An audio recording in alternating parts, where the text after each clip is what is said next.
secoué, un hadith presque oublié pourrait bien contenir un indice clair sur la date exacte de l'apparition du Mahdi. Et ce que vous allez entendre va bouleverser votre vision du monde.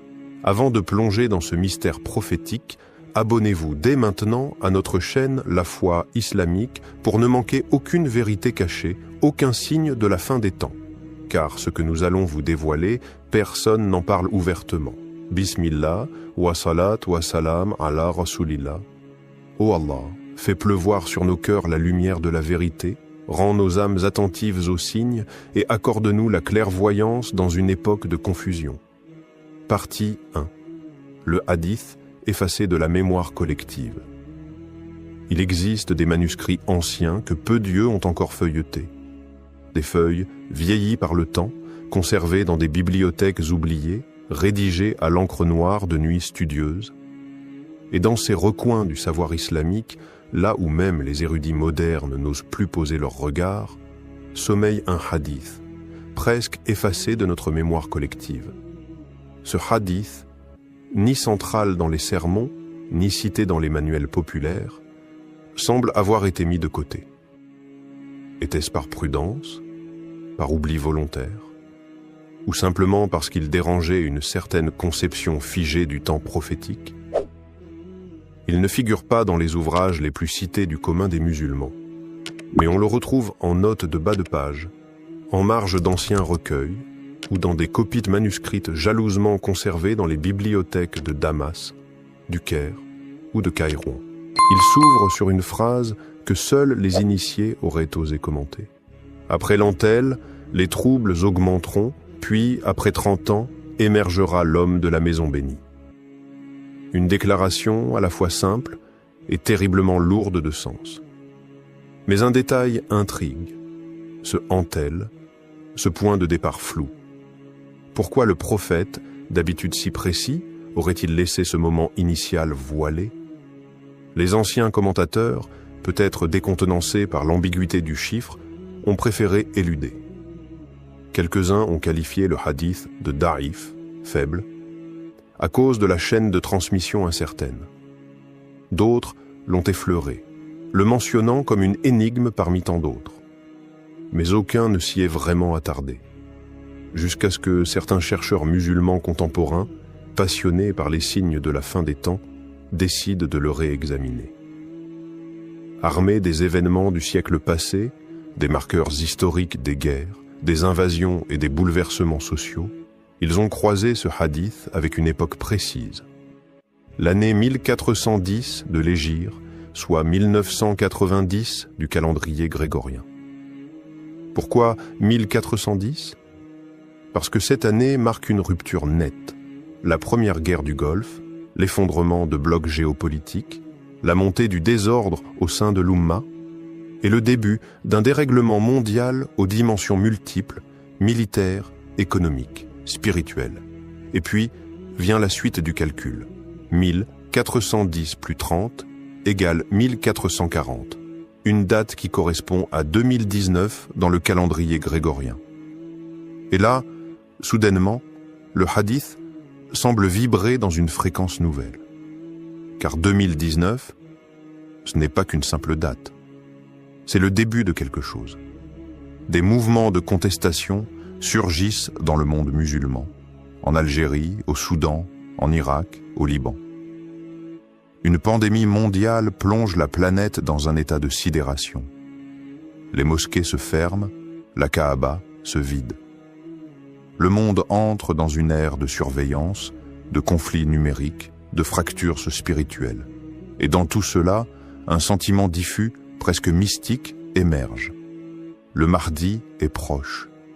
Des témoignages de rêves, des récits populaires, des craintes refoulées, mais aussi des espérances renaissantes. Tout semble pointer vers un changement imminent. Est-ce une simple coïncidence? Une correspondance fabriquée par nos angoisses modernes? Ou bien est-ce la manifestation discrète mais puissante de cette parole prophétique oubliée? Ce qui est certain, c'est que cette parole, jadis considérée comme marginale, revient aujourd'hui à la surface comme un écho du passé, pour nous interroger sur notre présent. Et si ce hadith, effacé de la mémoire collective, avait attendu ce moment précis pour se révéler? Partie 2. Des chiffres et des signes. Quand le calendrier islamique parle, le calendrier hégirien n'est pas un simple outil pour fixer les jours de jeûne ou célébrer les deux fêtes. C'est une horloge céleste, une mécanique divine où les années ne passent pas, elles parlent. À qui s'est écouté, les chiffres chuchotent des secrets. À qui s'est contemplé, les dates deviennent des signes. Depuis plus de 14 siècles, ce calendrier lunaire rythme la vie de la Oumma, mais il est bien plus qu'un repère temporel. Il est un miroir du monde invisible, un fil tendu entre l'histoire prophétique et les événements de la fin des temps. Là où le calendrier solaire donne des heures et des saisons, le calendrier hégirien donne des vérités dissimulées. Certains chercheurs musulmans, passionnés par les sciences symboliques, ont exploré la numérologie coranique et la signification profonde des chiffres utilisés dans les hadiths. Non pas pour y chercher des prédictions hasardeuses, mais pour y lire les rythmes sacrés, les patterns invisibles que Dieu a laissés comme jalons pour ceux qui réfléchissent. Le chiffre 7, par exemple, il revient sans cesse. Les 7 cieux, les 7 terres, les 7 versets de la Fatiha, les 7 tours autour de la Kaaba. Il évoque le cycle complet, la purification, la reconnaissance d'un ordre supérieur. Puis vient le chiffre 30 mentionné dans le hadith de la première partie. 30 années après un chaos inaugural. 30 comme les jours d'un mois lunaire parfait. 30 comme une attente entière avant une grande bascule. Mais c'est une autre séquence qui trouble ceux qui creusent plus loin. Une phrase mystérieuse, extraite d'un ancien manuscrit andalou, longtemps ignoré, récemment redécouverte. Il apparaîtra au compte de la Lune après la 45e et avant la 48e. Cette formule, enveloppée de symbolisme, fut considérée comme obscure, jusqu'à ce qu'un groupe de savants l'applique au calendrier hégirien. Et là, l'ombre se dissipe. 1445 heures à 1448 heures. Une période courte, précise et incroyablement actuelle. Nous sommes en plein dedans. 1445, c'est maintenant. Et selon cette lecture audacieuse mais méthodique, le Mahdi ne va pas apparaître. Il est déjà là. Vivant, caché, formé, en attente d'un signal divin. Une présence silencieuse, mais dont les effets se font sentir à travers les bouleversements du monde. Et cela n'est pas sans rappeler les paroles du prophète. Celui qui médite verra. Celui qui observe comprendra. Ce n'est pas un calcul rigide. Ce n'est pas une date lancée dans le vide. C'est une lecture subtile du destin, entre les cycles lunaires, les événements du monde et les allusions prophétiques. Une lecture pour les cœurs éveillés. Car depuis l'entrée dans les années 1440, les signes se sont accélérés. Chaos géopolitique, inversion des valeurs, perte de repères, montée des tensions autour d'Al-Quds, crise globale. Et l'attente, palpable dans les cœurs des croyants. Le monde ne tourne plus rond, il tourne en spirale. Et à chaque rotation, il se rapproche de ce point de rupture, de ce point de lumière. Peut-on dire que la date de l'apparition du Mahdi a été révélée? Pas clairement, pas officiellement, non. Mais subtilement, oui. Comme un souffle dans la nuit, comme une note discrète dans la partition cosmique. Et si cette période, 1445 à 1448, n'était pas une prédiction, mais un appel au réveil? Partie 3. Les secrets d'une révélation écartée. Il y a des paroles qu'on prononce en chair et d'autres qu'on murmure entre deux portes. Il y a des hadiths qui s'impriment dans tous les recueils et d'autres qui se transmettent à voix basse, loin des micros, loin des caméras. Ce hadith, celui qui évoque une date, ou plutôt une période chiffrée précise, n'a pas été effacé par accident. Non, il a été écarté délibérément. Trop direct, trop lourd de conséquences, trop prompt à faire trembler les puissants et réveiller les masses endormies. dans une époque où chaque déclaration publique était scrutée, où toute référence à la fin des temps est rapidement classée comme extrémiste ou fantaisiste, les savants les plus sages ont choisi le silence. Certains, d'un ton neutre, ont évoqué une chaîne de transmission faible. D'autres ont noté son absence dans les recueils les plus connus, mais très peu ont osé approfondir. Car ce hadith, s'il est authentifié ou même simplement mis en lumière, changerait la perception du monde musulman sur le présent. Ce n'est pas qu'il est faux, c'est qu'il est dangereux. Dangereux pour ceux qui veulent maintenir les croyants dans l'oubli. Dangereux pour ceux qui craignent l'éveil. Dangereux pour ceux qui savent ce qu'il annonce. Et pourtant, dans les coulisses, ce hadith continue de circuler. Dans certains cercles d'oulémas marocains, on l'évoque discrètement, le soir, après les cours officiels. À Istanbul, des professeurs en parlent en petit comité, en comparant ces formulations avec des versets du Coran. En Arabie, dans les marges d'anciens manuscrits préservés à Médine ou à la Mecque, quelques annotations font référence à cette séquence prophétique. Ce sont des majlis fermés, des rencontres où seuls les cœurs fiables sont invités. Car ces paroles, une fois entendues, ne laissent pas l'âme tranquille. Elles éveillent, elles bousculent, elles secouent la torpeur spirituelle. Dans ces cercles, on ne parle pas d'un futur lointain. On parle d'un présent en marche. La chute morale du monde y est décrite comme l'un des signes majeurs. La normalisation du péché, l'inversion des valeurs, le règne de l'injustice médiatisée. Tout cela, disent-ils, a été prévu. L'oppression globale. Ils l'appellent le second joug, celui que les fils d'Israël avaient demandé eux-mêmes avant que le secours d'Allah ne les surprenne. Et l'effondrement progressif des nations arabes n'est pas une faiblesse. C'est la préparation d'un vide. Un vide que seule une force divine pourra combler. Mais ce qui les intrigue le plus, c'est cette voix montante, discrète, presque invisible, mais persistante. Ils disent « Il ne parlera pas fort. » Mais quand il parlera, tous écouteront. Un homme, disent-ils, qui ne cherchera pas le pouvoir, mais qui s'y retrouvera poussé par la vérité. Un homme que personne ne verra venir, et que tout le monde reconnaîtra quand il paraîtra. Certains de ces savants sont convaincus que le Mahdi n'est plus à chercher. Il est en train d'agir. Déjà. Pas avec des armées, pas avec des slogans, mais avec une mission intérieure. Une préparation silencieuse. Alors, pourquoi ce hadith a-t-il disparu des discours publics? Parce qu'il gêne? Parce qu'il révèle trop? Parce qu'il ne correspond pas à l'agenda de ceux qui veulent maintenir la confusion?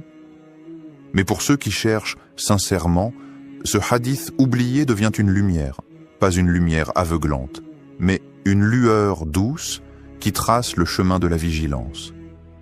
Partie 4. La voix du Mahdi résonne-t-elle déjà? Écoute, il ne s'agit plus de pages anciennes, ni de manuscrits effacés, mais de ce que dit le vent, de ce que pleure la terre, de ce que perçoivent les cœurs éveillés.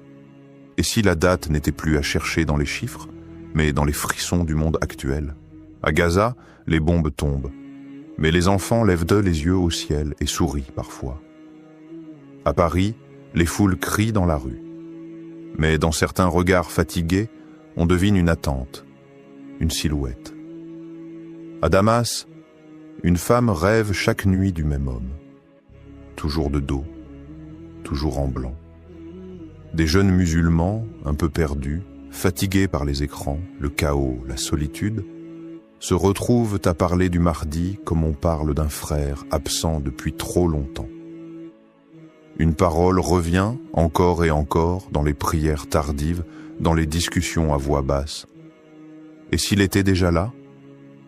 Des femmes pieuses, souvent âgées, souvent invisibles, racontent leurs rêves. Elles ne cherchent pas la gloire, elles ne font pas de vidéos. Mais leur voix tremble quand elles disent « Je l'ai vu ». Il n'avait pas de couronne, mais son visage portait la lumière.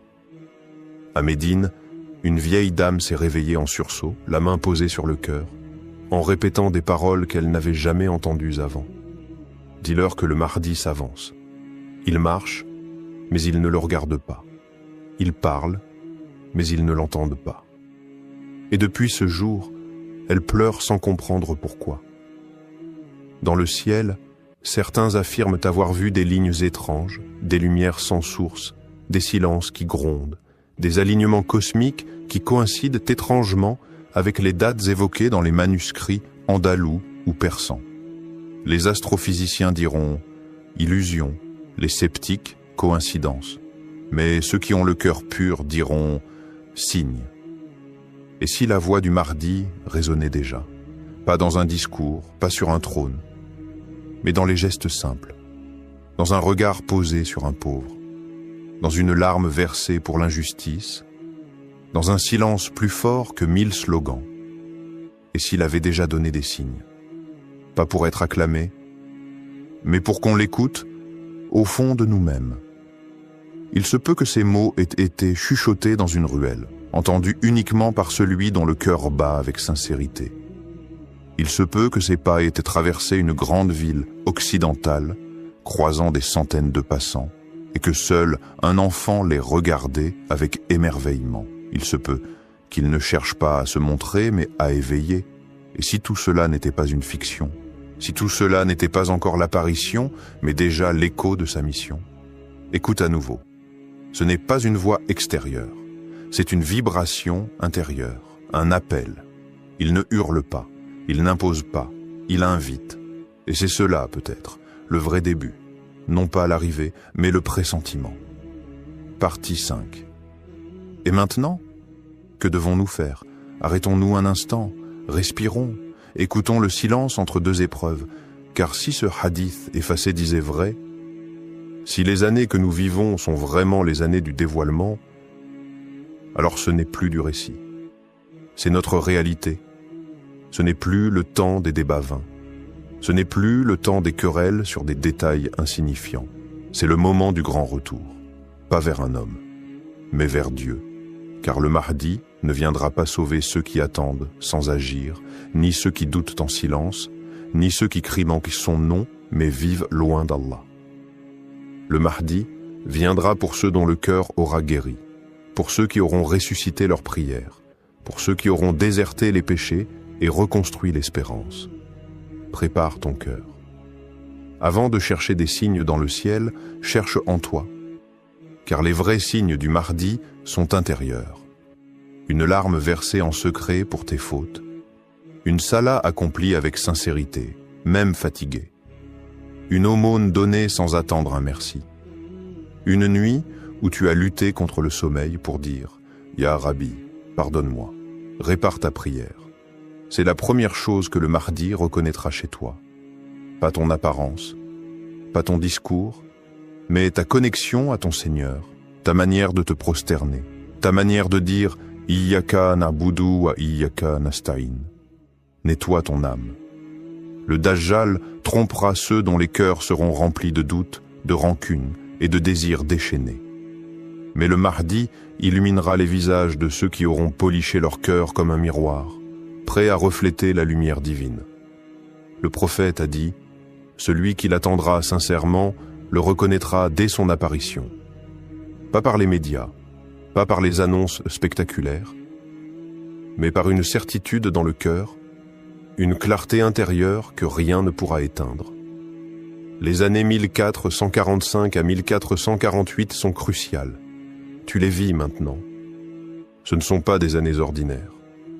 Ce sont des années de bascule, où les voiles tombent, où l'histoire s'écrit en direct, avec toi dedans. Les événements vont s'enchaîner, les chocs vont s'accélérer, et chaque âme va être testée. Pas seulement par des guerres ou des famines, mais par l'indifférence, par le confort, par la distraction. Alors lève-toi, là où tu es, et commence. Par une parole de dhikr, par une page du Coran, par une intention pure, parce que celui qui ne répond pas à l'appel du cœur n'entendra jamais l'appel du Mahdi. Et un jour peut venir où les signes seront évidents. Mais où ceux qui auront trop douté auront déjà perdu leur chance. Ils diront « C'était lui ?» et leur cœur restera vide.